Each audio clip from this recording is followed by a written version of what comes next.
네, 안녕하십니까. 현 인베스트먼트 와운의 파트너 강재현 대표입니다.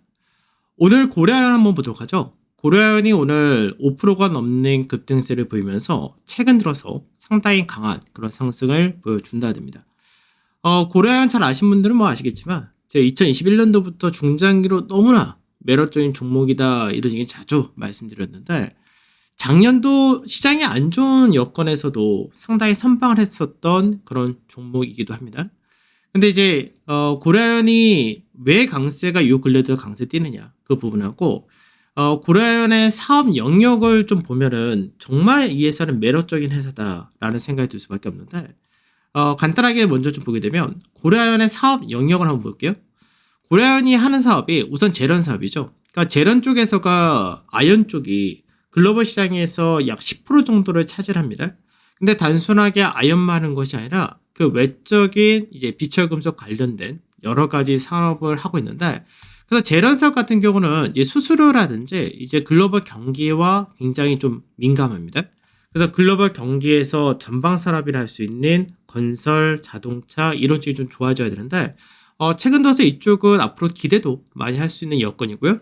유럽에서가 전력 비용이 높아지면서 그로 인해서 생산을 하기가 굉장히 어려워진 상태가 되다 보니까 그에 따른 반사 이익도 이어간다고 보시면 될 것 같습니다. 그래서 제련 사업에서는 뭐 안정적인 실적하고 계속해서 누적적인 매출도 꾸준히 나타내고 있는 그런 케이스이기 때문에 이쪽은 뭐 자회사도 굉장히 많이 갖고 있는 그런 케이스고요.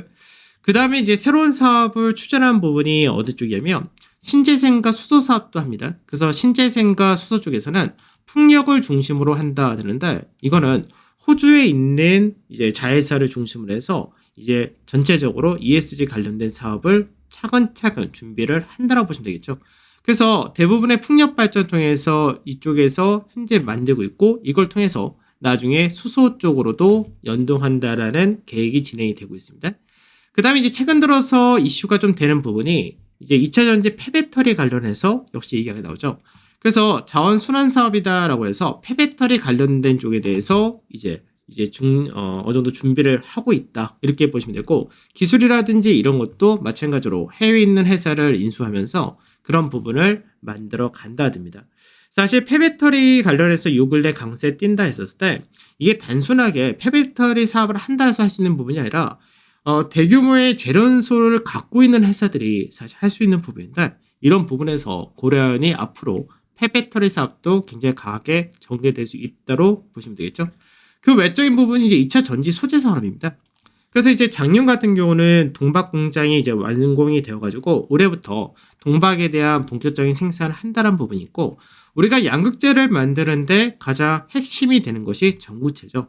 그래서 전구체 같은 경우는 LG화학하고 지분을 어느 정도 같이 51대 49로 이제 투자를 함으로써 그래서 51%라는 지분을 가진 상태에서의 전구체 조인트 벤처까지도 만들었다 됩니다. 그래서 이제 제련 사업이라든지 이런 쪽은 캐시카우 역할을 하는 것이고요. 이제 미래 먹거리 성장은 이제 앞으로 이런 데서 나타낸다 이렇게 보시면 되겠죠. 그만큼 시장에서 성장성이라든지 이런 것들은 확실히 자리 잡고 있는 회사이기 때문에 앞으로도 상당히 기대가 많이 되는 그런 회사다라고 보시면 될 것 같습니다. 그래서 이제 올해 시장에서 아무래도 주목을 받을 수밖에 없는 쪽은 본격적인 생산을 할 수 있는 이제 동박 사업 이런 쪽이 주목을 받을 수밖에 없을 것이고요. 그리고 전구체 사업도 마찬가지입니다. 그래서 전구체 사업도 이제 올해부터가 공장을 준공하고 시운전을 이제 시작을 하는 구간에 들어온다 되고, 마찬가지로 이제 미국에서 인플레이션 감축 법안 여기에 따른 모멘텀과 신규 투자 역시 다 들어오기 때문에 이제 여러 가지 2차전지 관련된 사업과 아까 얘기했었던 이제 폐배터리 관련된 쪽에서도 이제 기술 지분을 인수를 하면서 자회사로서 이제 북미 지역이라든지 그 외적인 지역에 앞으로 투자를 하고 이제 진출을 한다로 보시면 되겠죠. 그럼 이제 실적적인 부분하고 밸류를 한번 또 보게 되면은 실질적인 부분에서 지금 현재 뭐 꾸준하게 안정적이다라는 표현이 가장 맞을 것 같은데, 매출 같은 경우는 이제 2022년도에 10조가 넘는 매출의 증가까지도 나타났습니다. 다만 이제 올해 같은 경우는 실적 증가가 조금 주춤할 수 있다 이런 부분이 있는데, 요거는 이제 아무래도 전력 비용이 올라갔기 때문에 이런 재련소는 전력 비용이 올라가게 되면은 생산 단가가 높아지게 됩니다. 그런 부분에 따른 이제 이익은 조금 감익이 될 수 있다. 다만 내년부터 아까 얘기했었던 2차 전지 관련된 소재라든지 폐배터리라든지 전구체라든지 이런 쪽에서가 실적을 이제 나타내는 그런 구간에 들어오기 때문에 서서히 영업이익률이 높아지는 케이스가 된다고 보시면 되겠죠. 그래서 이제 그 부분이 앞으로는 좀 더 성장이나 부분이 확연하게 들어있는 구간이다 보시면 될 것 같고, 지금 밸류적인 부분에서는 뭐 자산가치 1.3배 그리고 주가 수익 비율은 올해 조금 둔화가 된다는 점에서 한 20% 근처까지도 올라올 수 있다 이렇게 되긴 하는데, 뭐 실체가 있는 다른 이제 뭐 2차 전지 관련된 기업들 뭐 그쪽도 실체가 다 있긴 하지만 그거에 비교하면은 굉장히 저렴한 싸다라고 할 수 있는 종목이다 이렇게 보시면 될 것 같습니다. 그래서 이제 개인적으로는 이제 고려아연에 대해서 굉장히 좀 좋은 관점을 가지고 있는데, 앞전에 이제 지분 경쟁 관련해서 이슈가 붙었을 때 사실 그때는 별로 좋게 생각 안 합니다. 왜 그러냐면 지분 경쟁이라는 게 말이 많다 뿐이지 실제로 고려아연 같은 경우는 우호 지분이라는 것들이 많기 때문에 지분 경쟁이 뭐 크게 나타난다 이런 관점은 아니고, 중간중간에 지금 현재는 뭐 워낙에 좋은 종목들이 많다 보니까 저는 개인적으로는 단기적인 부분에서만 접근을 한 그런 케이스인데, 이번에 저 같은 경우는 매수를 사실 이제 딱 5거래일 정도 됐는데 15일 날 이제 54만 9,500원 전후, 그러니까 54만 9천에서 55만 이런 가격대 여기서 이제 매수를 했다가 된 케이스였고, 이제 오늘 이제 매도를 했습니다. 한 10% 정도 딱 나와서 마무리를 한 그런 케이스인데, 단기 10% 사이 만족하기도 합니다. 근데 어떤 관점에서 어느 자리에서 샀느냐 요것만 좀 보시면 될 것 같은데, 우선 큰 그림에서는 고려아연은 뭐 길게 보시는 관점 그리고 언제든지 좋은 자리 오면 사야 된다는 관점은 아까 여러 가지 배경 말씀드렸으니까 그렇게 보시면 될 것 같고, 이제 고려아연을 이제 단기적으로 볼 때 작년 하반기에 아무래도 지분 경제 이슈가 붙으면서 상대적으로 지수 대비 강세를 띄었던 부분이 있었죠. 그래서 이 구간이 박스권으로 움직였던 그런 구간이었는데, 이 자리를 깨면서 실망 매물이 떨어졌다 하지만 실제적인 하락 거래량이 실린 부분은 없었다가 됩니다.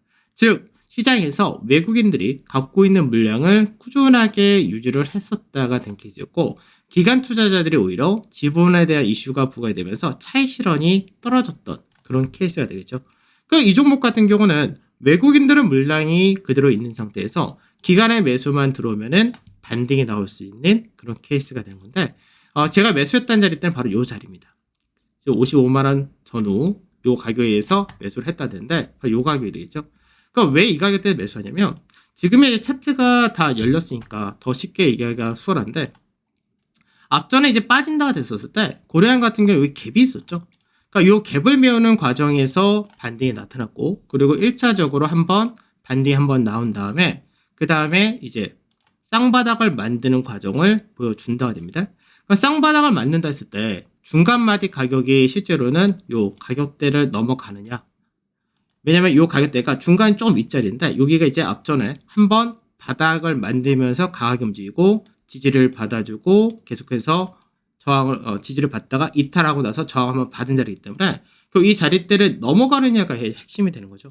그러니까 이 자리대 넘어간다 했을 때는 거래량이 외국인들이 갖고 있던 물량에서 기관이 들어오면서 거래가 실리니까 이 가격대를 아침에 눌림 가격으로 작용을 하는 거죠. 여기서 매수를 하고, 그러면 이 가격대를 이번에 쌍바닥 패턴이 나오기 때문에 돌파형이 나오게 될 경우는 하나가 열린다 됩니다. 그래서 추가적으로는 이 중간 바디 여기서는 또 매물이 상당히 많은 자리이기 때문에 여기서는 이제 단기적인 저항을 받는다 이런 관점이 되는데, 단기 여기서 마무리한다 이런 관점으로 이제 저는 매물했는데, 그래도 시장에서 굉장히 이 종목은 올 한 해도 계속해서 봐야 될 종목이고 앞으로의 성장도 보장이 어느 정도 되어 있는 그런 종목이기 때문에 꾸준하게 관심을 가지고 보시는 것이 좋겠다 이렇게 말씀을 드리도록 하겠습니다.